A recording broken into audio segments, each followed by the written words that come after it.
Right. I like when I saw these questions, I was like, why is this still a thing we need to talk about? Right. Clearly it is, and clearly we need to talk about it so it stops being a thing. But seriously, why is it still a thing?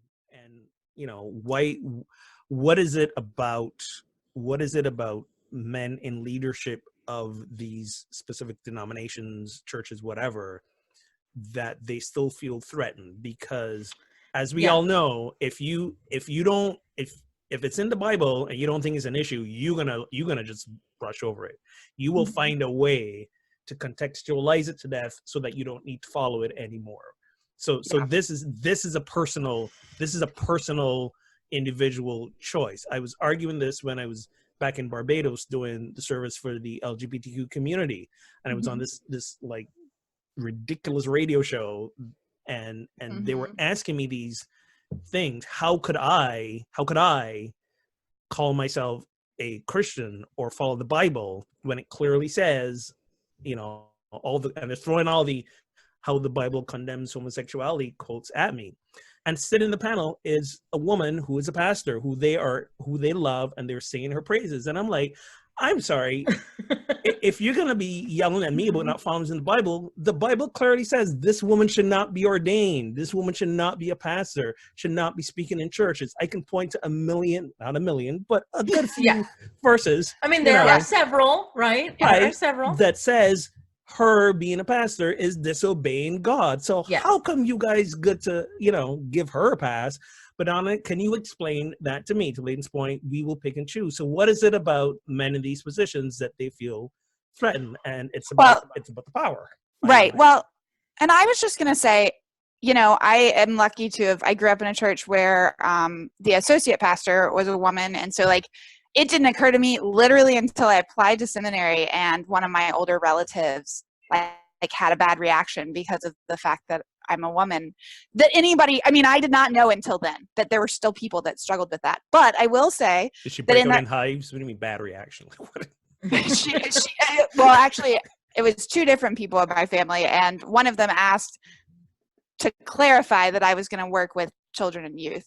Right. I've had that question. Right. Yeah. And so, but to his credit, he immediately, within months, came back to me and was like, "Wow, did I mess that up?" So whatever. But no, but in my first year of seminary, I came out after literally, probably 10 years of 1 foot outside of the closet and hiding inside for the rest. Right. And meanwhile, I was liberal, I was an ally, all this stuff. And what happened was, and I did so much thinking about this my first year of seminary, was even everything love was telling me was that I was good and beloved as I was, that my capacity to love people of multiple genders was a gift, all of this stuff. But fear was constantly saying, what if you're wrong? Right. And this vision of God that is rooted in punishment and hell. And even in my Protestant mainstream upbringing, I got enough of that growing up in the South that it lodged itself in my brain. And so I think you mix in a tendency to come from a place of fear with, to your point, Ogun, power and status quo that lifts you up and relies on other people being kept down. Those two things together are an awfully unholy mix for an idolatrous conservative theology that oppresses other people. Yeah, I think, there's the people that pull specifically these, and they're not just men, right? It's a lot of women against women in this way.